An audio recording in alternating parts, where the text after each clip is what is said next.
Mega love shout out. Good evening mga absat. May nag-hallucinate mga absat. Oo, nag-hallucinate. Diyos ko po, Rudy, nag-hallucinate talaga. Feeling niya siya pa din ang Senate President. Diyos ko po, Rudy. Ayaw na talagang magpapigil at ayaw ang kanyang kapit-tukong.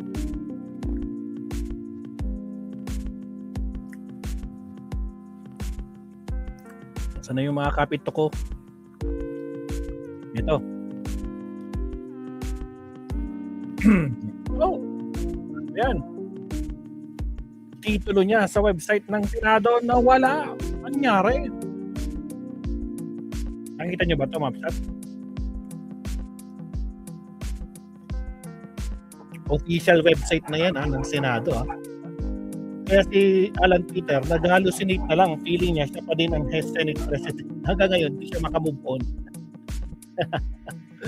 Kaya puro na lang siya. Naman siya.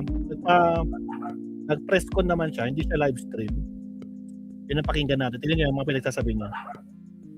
Pero bago yun, tingnan niyo ito. Laking sampal sa mukha niya to. Di ba? Malaking sampal sa pagmumukha niya. Gatchalian listed as Senate President pro tempore. The Senate of the Philippines website has listed Senator Sherwin Gatchalian as the Senate President pro tempore, meaning kinikilala itong si Win Gatchalian as a Senate pro tempore, mga kakabsat. While Senator Alan Peter Cayetano designation as Senate President is no longer reflected on the site or website. The updated came after the dramatic Senate plenary session on Wednesday that resulted in the leadership reorganization following 2 days without a formal session. Senator declared all key positions vacant, paving way to the election of a new officers. Gatchalian was subsequently elected Senate President pro tempore and assumed the role of presiding officer. Ito, ang lino. Win Gatchalian, Senate President pro tempore. Yan, kita mo, basang-basa ko yan. Nasa baba ng pangalan ni Win Gatchalian. Samantalang yung isa, senator na lang, mga kapatid. Yan, senator. O, diba? Jenny Ramos, wala na. Maulan na gabi, maestro. Maulan dyan sa Hong Kong. Ako, ingat kayo dyan. Siya na ang kumikilala sa sarili niya. Siya pa din ang SP. Oy, Cayetano, asan ka? Okay, 10K yun ako po. Loko ang Cayetano, hindi yan. Hindi pa rin nagbibigay ng 10K. Wala ka talaga aasahan dito. Diba? Wagawa lang ng kwento. Hindi naniniwala dito. Magarapata lang naman, di ba? Diyos ko po. O siya, punta na natin yung Senado. Let's go to Senate. Ito po. Ang Senado kanina. Punta natin. Ilang minutes po to? 20 minutes. Alam ko yun, 20 minutes natin eh. 20... Alan Peter. Yes, 20 minutes. Indigents at saka marginalized sa society eh. And the other thing is napakagaling na natin sa relief, no, as long as we have the access to the area, no. Pero mahina tayo sa rehabilitation. So ang nangyayari as soon as for example napakalaking sunog dito sa Manila, but nangyari to sa Mindanao, so attention natin ay nasa Mindanao, which is right and good, but dapat may mag-take over ng grupo para yung rehabilitation dun sa mga nasunugan. So let's admit to ourselves that we will have, what's the right number? 12 to 15. Tingnan niyo, Mabsat, press conference of Senator Alan Peter Cayetano. Nabasa niyo yun? Ano? Nasa baba ng pangalan niya, nasa baba ng bote ng tubig niya, nasa harap niya, press conference of Senator Alan Peter, Senate, hindi naman siya Senate President. Ang nakalagay, press conference of Senator Alan Peter Cayetano. Wala na. Diyan pa lang mismo, yung mga trabahador ng Senado, yung mga opisyal, ang tawag sa'yo, Senator, hindi na Senate President. Pero itong si Alan Peter, assuming pa din, nag-hallucinate pa din, in denial, sobrang in denial, hindi niya no? Kaya Diyos ko po, Rudy. Oh, sige tuloy. Storms a year. We have volcanoes that are active. Then earthquakes or linugs are organic, if I can use that word, to our area in the world. No, so we really have to do better in not only the response and relief, but in the rehabilitation. I'd like to let you know where we are today. So all sides were saying na sana hindi maipit yung Senado. So early this morning or late last night, hindi naman talaga maiipit eh. Ikaw lang ang nagpapakan. Ayaw bumitaw. No, kapit to ko ka kasi. I sent a letter to our legitimate Secretary of the Senate. Legitimate because if you follow the rules, hindi siya pwedeng tanggalin kung walang 13 at hindi pwedeng palitan kung wala rin 13. So I'll make that clear, ha? Senate President Pro Temp, Senate President, Secretary of the Senate, o SAA, kailangan niyan 13 ang botong ilagay, 13 ang boto pag tinanggal. Hindi nila sinunod yan. Wow. So meaning, hindi legitimate si... Kung hindi pala nila sinunod yan, bakit nakalagay dyan sa pangalan mo? Dyan sa baba, oh. Press Conference of Senator Alan Peter. Ha? No? Eh bakit hindi Senate President? Bakit Senator lang yung pangalan mo dyan? Diyos ko pa, oh.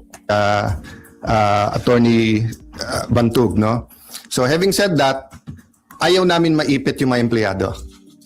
So I sent him a letter to talk with Attorney Bantug and nag-offer kami kung gusto ni Senator Win, pareho na lang kami pipirma kahit walang designation. So I think the letter was delivered mga 8 a.m., a little bit past 8. Ang sagot nila noong 12 o'clock is that hindi na siya secretary at mag-turnover na lang. So I really want to avoid sa dami ng problema ng ating bansa that we have to write land bank, maipit yung sweldo ng mga empleyado and everything. And I'll never bend the law, nor will I bend the Constitution, but I will bend backward for our employees para hindi sila maipit sa gulo for as long as it doesn't bend the law. Diba? So kung internal rules or regulation that is not attached to law or it is not morally wrong, that's why I thought of my staff thought of the idea na pag pareho nakapirma para eventually pag nagkaroon ng decision. No daw? Para yung nakapirma, sino? Ikaw tsaka si Win? Hindi kailangan ng pirma mo. Si Win okay na. Ikaw lang naman yung nagmimilit na gustong pumirma. Diyos ko po. Walang legal infirmity. And it will also prevent yung mag-filean yung dalawang kampo ng usurpation. Diba? Kasi of course, as far as I'm concerned, mag-file ng usurpation, hindi ka ba nahiya? Kung talagang gumagamit si Win, bakit ang nakalagay sa pangalan mo, Senator? Ayan o, nasa baba ng mukha mo, ng baso mo. Official website na to, ha. Oh, pero nakalagay Senator. Diyan pa lang alam na this. Nag-usurp ng authority si Senator Win because he's not really the acting president, pababa. Pero maraming ang problema ang ating bansa, why don't we focus? Hindi naman talaga siya nag-act as acting Senate President, di ba? Diyos ko po, Rudy. On that. So, apparently, because ayaw nila pumayag, dalawa Senado natin ngayon. You have the Senate of the Philippines and you have the Senate of Malacanang. Wow, Senate of Malacanang daw. Kapal talaga ng mukha, no? O yan. Sige, kalabanin mo Malacanang. Tingnan natin. No? So, yung Senate of Malacanang had the hearing kanina and you have two Blue Ribbons Committee. Yung isa ay Committee de Absuelto na ang kanyang main work is paano i-absuelto yung mga high officials ng ating bansa at yung isa naman na seeking the truth. So am I saying lahat ng sabihin ng 18 ex-Marines ay completely true? No. what I'm saying is nga, give them a chance. I heard they have other evidence. Give them a chance. Binigyan ka sila ng chance ni Erwin Tulfo. Di nga sila nagpakita. Duwag di ba? Duwag na duwag. Diyos ko po. Including videos. I heard that if they come out and there's a full support na nararamdaman, may iba pang mga witnesses na may mga dokumento, may mga ebidensya na Naratibo talaga. Naratibong baligod din Palagang naplano Nasa script nasa script. lalabas din. So as a nation, we have to decide whether the Senate will be under the thumb of Malacanang. And now that it is very clear to us that the biggest ever corruption scandal is the flood control scandal, if it's acceptable to us that we witnessed this morning the biggest cover-up committee hearing of our generation. Diba? So ganun lang kasimple yon. So in the same manner na nag-propose kami na parehong pipirma, I have not talked to Senator Marcoleta, so hindi ko alam kung papayag siyang dalawa silang chairman or whatever, but we have to find a solution that yung mga witnesses ay makakapunta ng malaya na protektado ng batas at independent yung Senate. Having said that, mahaba panahon, as I said kanina, let's focus on Mindanao and on the relief and rehabilitation, especially kung may mga lives that are at stake now because dun sa mga buildings. I don't think all of us fully know the extent. So far, nakikita lang natin yung mga videos, no? So hanggang dun lang muna, we will continue with our meetings. We will focus muna on Mindanao. I am not sure when the next hearing ng Blue Ribbon led by the subcommittee by Senator Marcoleta is. I'm expecting to know soon, but definitely knowing what's happening in Mindanao will have an impact on our decision kasi priority yan. Okay. Questions from Janice Kosho. Sir, Yes. good afternoon po. Good afternoon. Dalawa lang sir, yung comment nyo sa resign call sa inyo, and sabi po ng Malacanang kanina, open si BBM na magpatawag ng special session ng Congress, lalo na po, nabanggit nyo na rin yung nangyari sa Mindanao kanina, and paano po yun kung magkakaroon ng special Unahin ko yung Congress? special session, okay? Yes po. So I had two communications with them sa Malacanang. And both cases, sinabi nila sa akin, hindi pa handa yung mga bills na gusto nilang ipapasa para dun sa uplift. So biglang nung nagpalit ang majority, biglang kailangan ng special session dahil may bills na. Actually, kung may official silang bills, dapat na i-file na yon para na-refer na sa committee, di ba? So sabi nila, inaayos pa nila. But having said that, kung bigla nilang naayos from the time I had discussions with them, may LEDAC, pinospone nila the day before, tinawagan ako ng secretary na head, and then sabi niya, sir, pwede ba ituloy bukas? Sabi ko, kayo nag-postpone, ready ako. Tapos hindi rin naman nila tinuloy. Yung sinasabing magtrabaho tayo, nagtatrabaho kami, ready kami magtrabaho. Sila nag-walk out, kaya nagkaroon din kami ng parliamentary tool na ginamit. Sinasabi ni Senator Lacson paulit-ulit, and I feel bad for the generals, and I apologize in behalf of the whole Senate, both the majority and minority. But nakita nyo naman, after nila kinonvene illegally ang session, ano bang ginawa nila? Nag-adjourn sila sine die. Ang kapal na mukha, no? Puro illegally sinasabi niya. Illegal daw lahat ng ginawa. Ay, kapal talaga ng mukha. Yung pangalan mo nga dito, senator ka lang eh. Illegal, so illegal yan. Diyos ko po. Yan kasi kapag kapit ko, hindi kayang tanggapin ng katotohanan. Sige, kapit lang. Tingnan natin kung hanggang saan mo kayang kumapit. Tandaan mo, magulat ka na lang baka bukas o sa makalawa. No? Lumipat yung iba dyan sa kampo mo. Diyos ko po. Iiwan ka nila sa ginagawa mo. Ang calendar natin pwede pa hanggang Friday. Hindi naman nila tinuloy yung session ng Thursday, Friday. Sasabi nilang mga gusto nilang ipase. So ang problema natin sa kabila ay double standard. Iba ang sinasabi, iba ang ginagawa. So doon naman sa nananawagan na mag-resign, as I said, pag-usapan na lang natin in a few days after yung focus tayo sa Mindanao, but especially yung mga former presidents, yung mga nagkampi-kampi na mga Marcos na rin, papasalamat ako sa inyo sa call nyo na mag-resign ako bilang Senate President kasi ibig sabihin, nire-recognize nyo pa rin ako as Senate President. Kasi kung hindi nyo na ako nire-recognize as Senate President, ba't kayo nananawagan na mag-resign ako as Senate President? Di ba?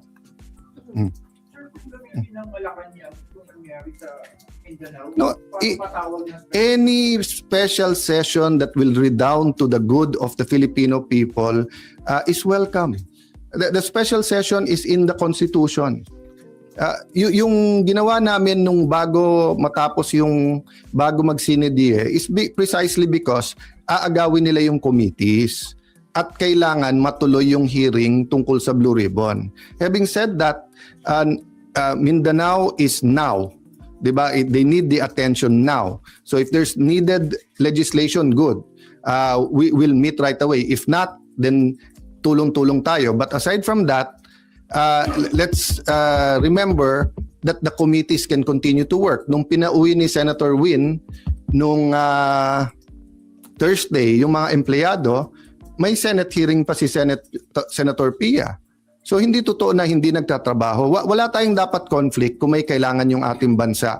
Whether it's legislation, whether it's a meeting na LEDAC, dapat tanggalin ng politika pagdating na ng I say politika, but it's an issue of graft and corruption. But what I meant is that it's a political issue vis-a-vis a more urgent. They're both important, but what's more urgent?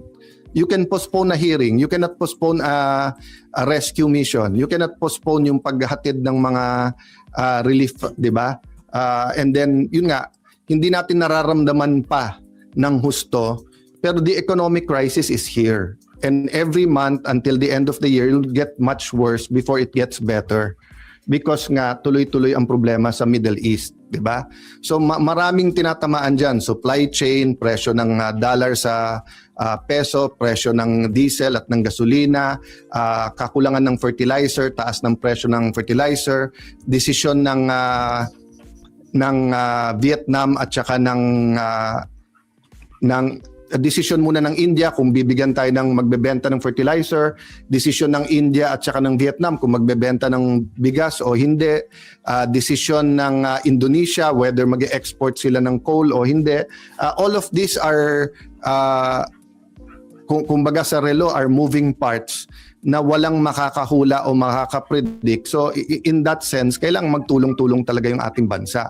Kaya naman nandun pa rin on the plate yung graft and corruption kasi kahit anong plano natin sa economic crisis, kung ninanakaw pa rin yung pera, then mahirapan pa rin tayo lahat. No? Sir? Yes.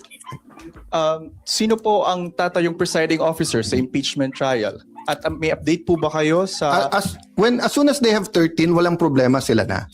Okay, so I have to assert because may pinaglalaban tayo. Pinaglalaban ko hindi yung si Alan Cayetano ang Senate President. Ang pinaglalaban natin, ang Senado hindi pwedeng rubber stamp ng Malacanang. Hindi pwede na hindi independent yung Senate. Hindi pwedeng may hearing ka katulad kanina, yung bibig na bumubukas ay senador pero yung lumalabas na salita galing sa Malacanang. Ano pong rules sa pagpili ng presiding officer sa impeachment trials? They illegally amended the rules. They illegally had a session, di ba? So in due time, puro illegal there'll have to be something that will decide, di ba? But in the same manner na ina-assert ni Senator Win na he's the acting Senate President kahit na walang legal basis whatsoever, I have to assert not for myself but for the truth and for the Constitution. But it's still 1 month eh. 'Di ba? At hindi kami nakikipag-agawan sa silya doon. So for example, yung Senate Secretary, dapat siya yung ngayon nag-aayos para diyan sa pre-trial. But nagte-take over sila Attorney Bantog. So we're doing it very patiently because nga we don't want the whole Senate to be affected, no? Paano po yun? Kanina si House Secretary General Sheloy Garafil, nagpasa siya ng manifestation ng House Prosecution Team kay Secretary Bantog pero hindi niyo po siya kinikilalang SecGen. Yes. Pero ang House Prosecution Team, si SecGen Bantog daw yung kinikilala. That's going to be a problem for at least a few days, maybe a few weeks because we don't expect naman the Supreme Court to rule right away. But what's the best proof that Malacanang's hand is in this? First, yung pananakot nila sa mga miyembro namin na lumipat, yung offer na wala ng kaso pag lumipat. O second, as soon as nila ginawa, naglabas sila na ang House at ang Malacanang ay dun pumapabor. O di ba? Pwede naman mag-neutral ang Malacanang eh. Pwede naman sabihin ng Malacanang, settle it among yourself. Ganon din sa House prosecution. Hindi naman nila gusto ng fair na impeachment. Gusto nila yung may pinipili na silang grupo. That's why sabi ko sa inyo, if I'm wrong, they blame me. Eh kung tama ako, na from 24 gagawin 22, eventually 18 ang senador, tapos sasabihin nila 12 convicted na. Will that be a fair impeachment process? What will happen to the country if that happens? Then ang kasunod naman is CONAS. No? So give me a few days, pag-usapan natin yan, but let's focus lang dun sa nangyayari. No? But just to answer your question, it will be up in the air. That will be a legal question, and we are in the right side. Wow, in the right side daw siya. Sir, may we be clarified, yung arrangement na inaalok niyo po kay Senator Win, na dalawa kayong pipirma, ano po ang response ni Senator Win? Sulat around 12 o'clock na sinasabi kay attorney sa ating Senate Secretary Jose Luis Montales that you are no longer secretary, and that Attorney Bantug, and then that basically sinasabi na sila na. Yun din ang sinabi sa USAA, but hindi first-hand knowledge, sabi chain of command. But wala nga sila sa chain of command eh. Kahit anong tingin mo sa rules, hindi nangyari yon. So yung pagwawala nila at pag-walk out nila kasi hindi pwedeng amendahan daw yung rule na ganon-ganon, eh binaboy nila yung rules on June 3. Diba? So that it's going to be a lingering question. How do you treat that? Hindi pumayag si Sen Win sa arrangement na dalawa kayong pipirma sa documents. And paano po yung sweldo nung it's just like the civil rights movement sa US, di ba? From the Civil War until pinasa yung mga civil rights laws, etc., yung may batas ka, alam mo yung tama. Pero yung inaapi pa rin, yung mga minority, yun yung de facto. Di ba? So alam naman natin lahat kung ano tama at sinong tama. Pero ang kapangyarihan kasi nasa kanila eh. Sa kanila ang pulis, nasa kanila ang NBI, nasa kanila ang Malacanang. Kaya sabi ko, lahat ng kapangyarihan nasa kanila. Pero katotohanan nasa amin. So hindi ko pwedeng bitawan yon.